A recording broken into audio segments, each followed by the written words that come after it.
this is Craig Brown, and welcome to Passages. Passages is a space to explore Bible passages used for preaching, reflection, and prayer. My hope is that Passages will shine a unique light on text used for preaching at the First Free Methodist Church of Seattle, or for anyone looking to dive deeper into the Bible. Today's passage is Exodus 32, verses 19 to 35. It's the basis for the sermon at First Free Methodist Church on Sunday, November 9, 2025. It's part of our series called The Lord's Prayer, a model for life and joy with the Lord, lessons on the life of Moses. Now, each week in this series, we're going to be reading a portion of the Lord's Prayer as contained in Matthew chapter 6, and then another passage of Scripture from Moses' story, either in Exodus or Deuteronomy. And so let me read first Matthew chapter 6, verse 12. And this is the part of the Lord's Prayer we're covering on this particular Sunday. Jesus said, "And forgive us our debts, as we also have forgiven our debtors." And now let's hear the text from Exodus 32, beginning at verse 19 and concluding at verse 35.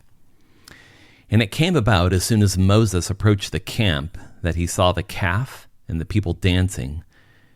And Moses' anger burned, and he threw the tablets from his hands and shattered them into pieces at the foot of the mountain. Then he took the calf which they had made and completely burned it with fire and ground it to powder and scattered it over the surface of the water and made the sons of Israel drink it. Then Moses said to Aaron, 'What did this people do to you, that you have brought such a great sin upon them?' And Aaron said, 'Do not let the anger of my Lord burn. You know the people yourself, that they are prone to evil. For they said to me, Make a god for us who will go before us. For this Moses, the man who brought us up from the land of Egypt, we do not know what happened to him.' So I said to them, 'Whoever has any gold, let them tear it off.' Then they gave it to me, and I threw it into the fire, and out came this golden calf." Now, when Moses saw that the people were out of control, for Aaron had let them get out of control to the point of being an object of ridicule among their enemies, Moses stood at the gate of the camp and said, "Whoever is for the Lord, come to me." And all the sons of Levi gathered to him. And he said to them, "This is what the Lord, the God of Israel, says. Every man of you put his sword on his thigh, and go back and forth from gate to gate in the camp, and kill every man his brother, and every man his friend, and every man his neighbor." So the sons of Levi did as Moses instructed, and about 3,000 men of the people fell that day. Then Moses said, "Dedicate yourselves to the Lord, for every man has been against his son and against his brother, in order that he may bestow a blessing upon you today." And on the next day, Moses said to the people, "You yourselves have committed a great sin, and now I am going up to the Lord. Perhaps I can make atonement for your sin." Then Moses returned to the Lord and said, "Oh, this people has committed a great sin, and they have made a god of gold for themselves. But now, if you will forgive their sin, very well. But if not, please wipe me out from your book which you have written."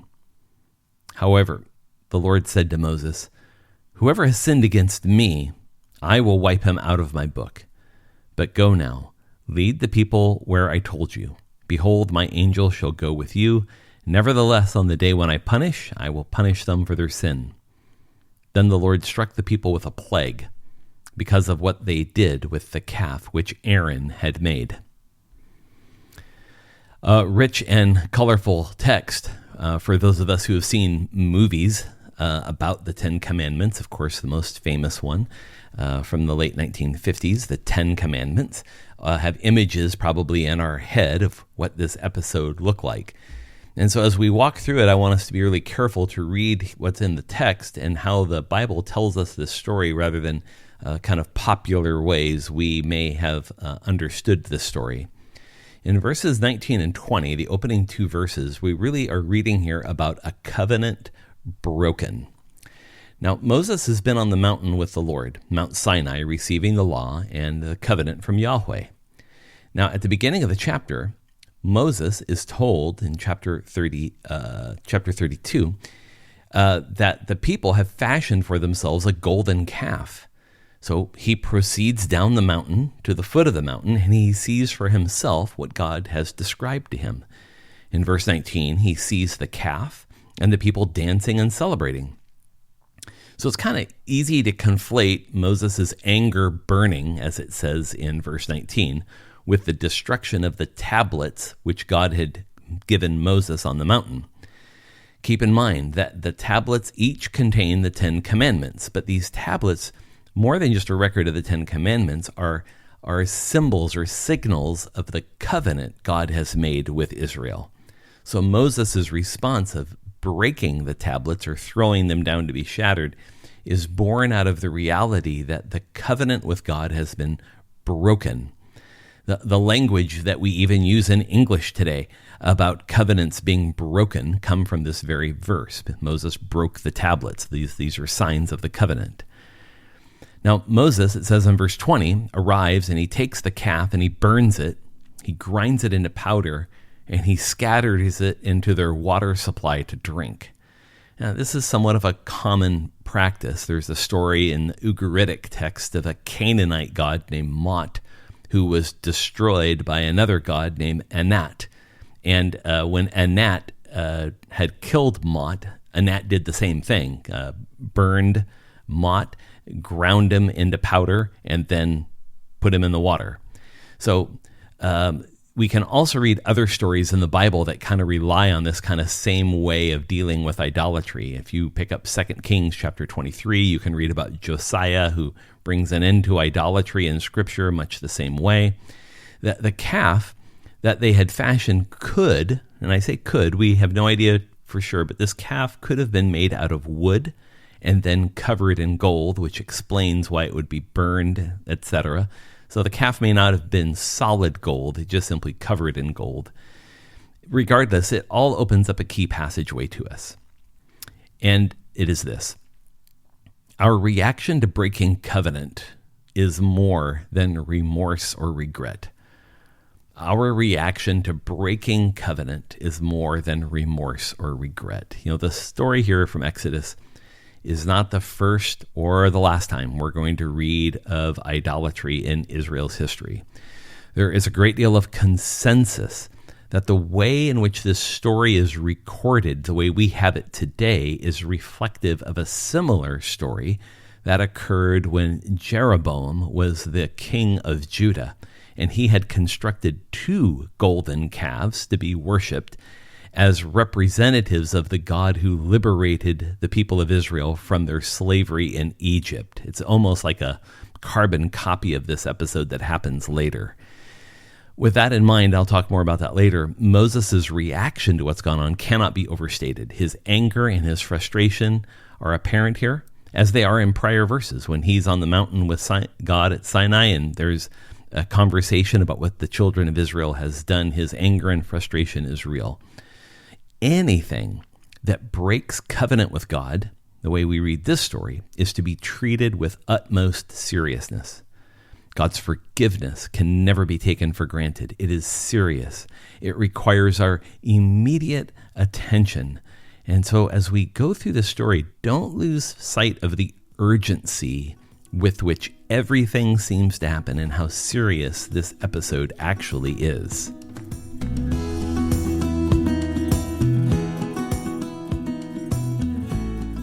In verses 21 to 24, we read now about a broken relationship, and this is specifically in the conversation that Aaron has with Moses. So it's not only the people's worship of the golden calf which sparks Moses' outrage, it's also the nature of his relationship and trust with Aaron, who is his right-hand man. So when Moses arrives, Moses starts with Aaron by asking him a rhetorical question. He asks, "What have these people done to you?" You see, Aaron was left in leadership of the people while Moses was up on Sinai. Now, Moses has been gone for 40 days, so we understand it's been quite some time. But Aaron's response to the question Moses asks here is still to this day perhaps one of the most pathetic excuses for something that has happened. He tells Moses, first of all, don't let your anger burn. And it's like when someone's upset about something, the response is, you need to calm down. And then Aaron says, you know these people, they're prone to evil. And so Aaron starts out in his explanation by telling Moses to chill out, and then he blames others. He says, well, you know these people, they're evil, you know that. And then he says that the people said that they wanted to make a golden calf since Moses has been missing. And this has everything to do with their inability to wait. When Moses went up on the mountain, he didn't say he'd be gone 40 days. He just went up the mountain. So the people got tired of waiting after a certain number of days, and they just took matters into their own hands. So Aaron then says, well, whoever has any gold, tear it off. So he's enabling the people's worst impulses by giving them permission to take the steps necessary to create an idol without having created it himself. And then Aaron says probably the most comical part of this whole thing. He says, I threw the gold into the fire and out came this calf. His language is completely passive, that as if this calf appeared by magic or out of nowhere. Aaron's engagement here is about his failed leadership and his failed responsibility. And that all opens a key passageway to us. When faced with failure, we often misdirect. When faced with failure, we often misdirect. This is no news to all of us. We misdirect all the time, but it's important to see what Aaron offers as his excuse for what happens. Without a compelling vision of waiting for Moses and Yahweh, the promised land, and all those things, this is what happens when there's no compelling vision. So Aaron describes this almost as a passive affair on his part. It literally ends that way. Well, I threw this stuff in the fire and poof, out came this calf. Part of Aaron's leadership is to offer a compelling vision of their future while Moses is gone. Aaron does not do that, and so absent this, the people become restless and impatient. He was already passive before the calf was even thought of by the people. You see, waiting on the Lord is an active thing. It's not a passive thing. And we always want to have a good reason when we fail to wait, so we often explain our impulse in a whole variety of ways, including rationalization or magical thinking like Aaron here. It's a keen lesson to us about being faithful. And being faithful is not supposed to be easy. But what is easy is to blame someone or anyone else for what is clearly our own doing, or in this case, our not doing.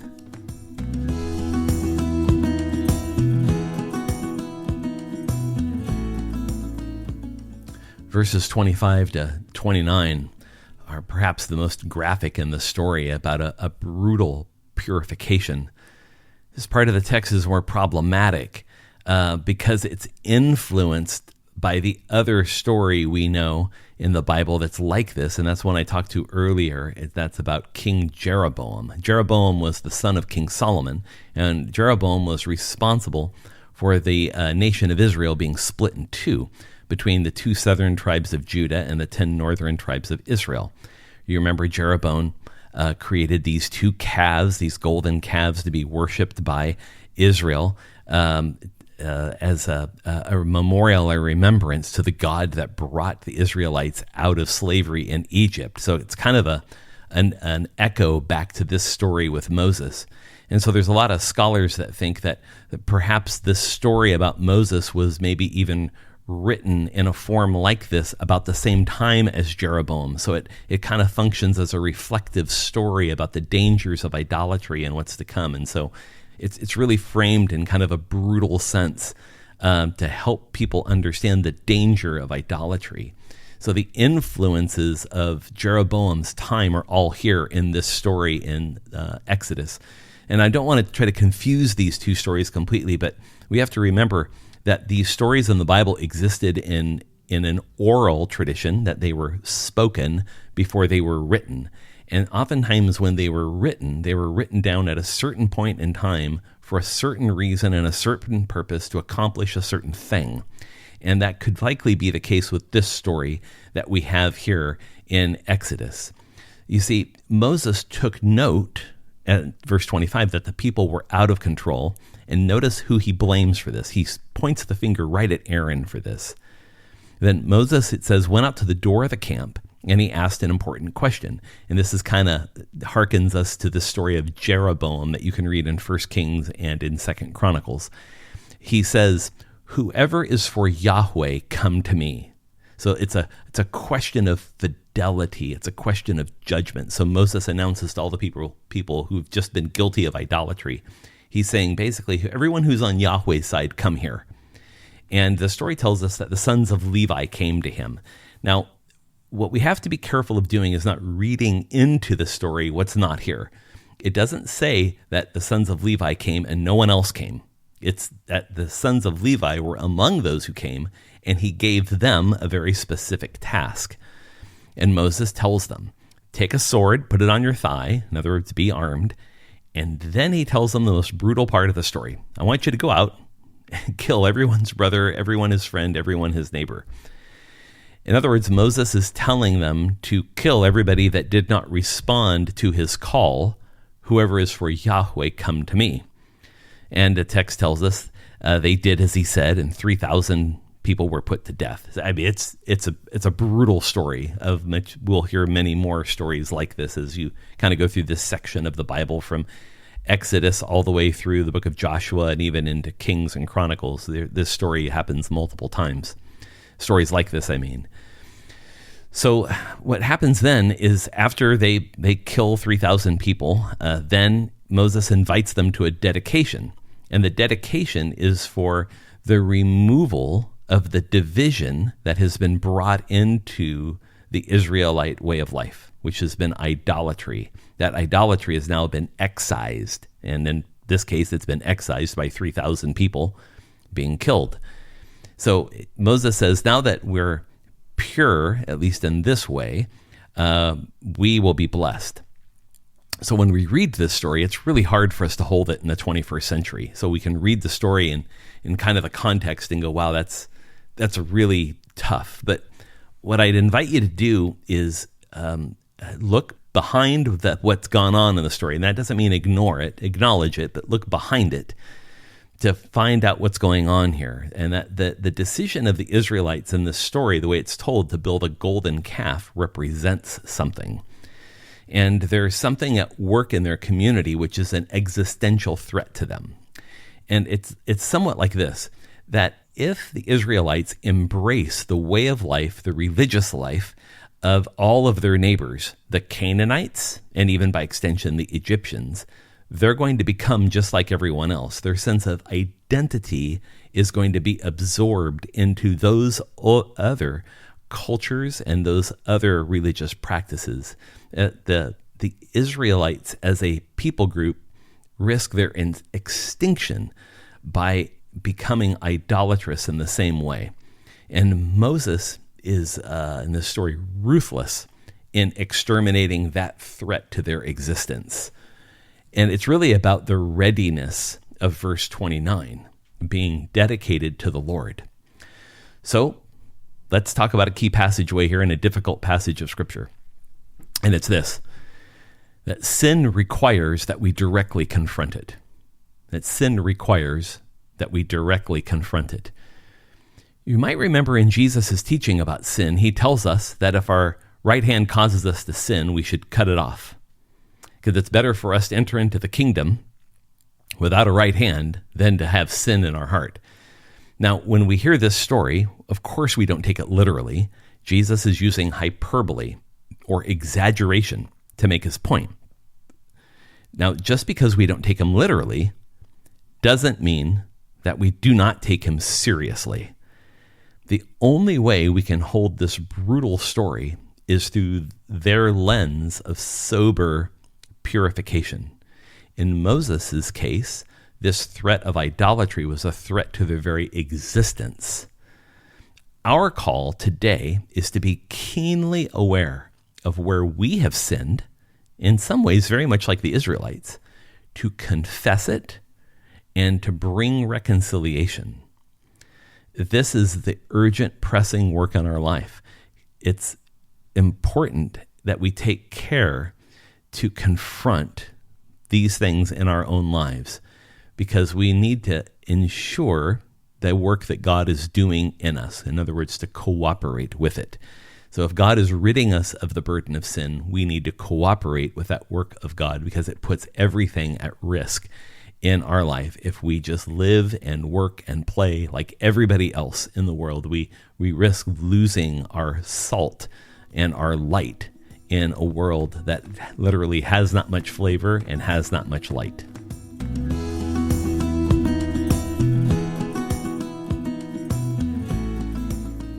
As we turn to these final verses 30 to 35, we read of a forgiveness that is born. Now, following this brutal episode, we're now faced with the broken relationship between God and the people, and even to some degree between Moses and the people, and Moses and Aaron. Now, while this judgment has now been given, it's the next day, and now there's this issue about where do we go from here. So Moses tells the people that they have committed a great sin, and he is going to try and seek atonement with Yahweh. Now, different than the sin of Aaron, this sin focuses on the brokenness between God and the people. So Moses goes before the Lord with a very clear and a sacrificial request. Moses begins by telling God exactly what they've done, a sin, a golden calf. So Moses isn't telling God this because God doesn't know. Moses is telling God this as an affirmation of agreement with how God sees it, that this is an act of idolatry and rebellion. And Moses asks God to forgive them. But if not, Moses asks to be wiped out of God's book, which he has written. And this is another little clue to how this story came to being. There's no notion in Jewish theology of a book with people's names in it till much, much later in Israel's history. So there's a sense in which the inclusion of this kind of almost like a book of life, if you will, that we know from the New Testament is a little bit foreign in the story, but the point is clear enough. Moses is talking about sacrificing himself for the sake of the nation. So Moses offers himself sacrificially. This is the posture of responsibility, which is the exact opposite of Aaron.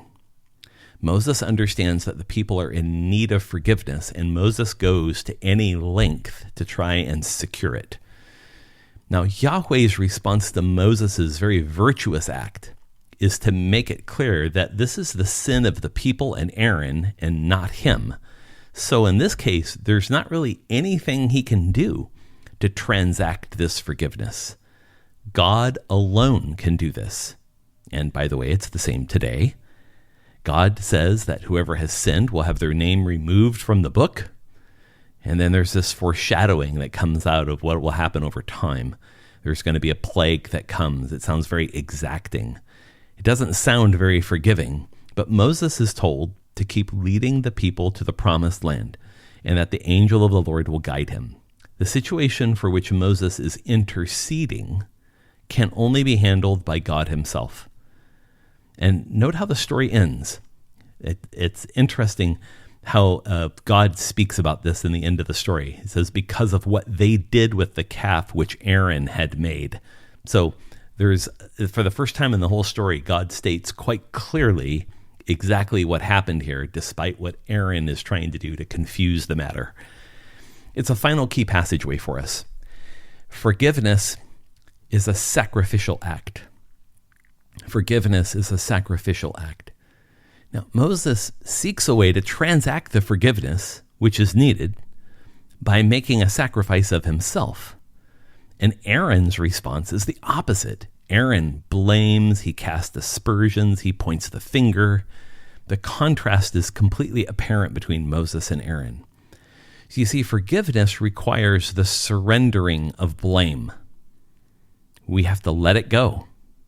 That's the sacrifice. When we are wronged, our response is to approach with what needs to be done to reconcile. Now, there's a lot going on in here that we're going to spend more time in the sermon talking about. But this is exactly what God has done for us in Jesus Christ. We can't make ourselves right. We can't fix the problem, but Jesus can and does. He comes to us to bring forgiveness and to make us whole, because only God can make this right. Moses can't. Jesus can through his sacrificial act. I want to thank you for listening to the FFMC podcast. Listen in on this podcast for our sermon podcast every week, and about every month or so, our conversational podcast called Connections. You can find them all right here in the same podcast feed, FFMC. I also encourage you to visit our church's website, ffmc.org, to learn more about Free Methodism and how you can connect with our community. For now, I bid you all grace. Thanks for listening, and we'll see you next time.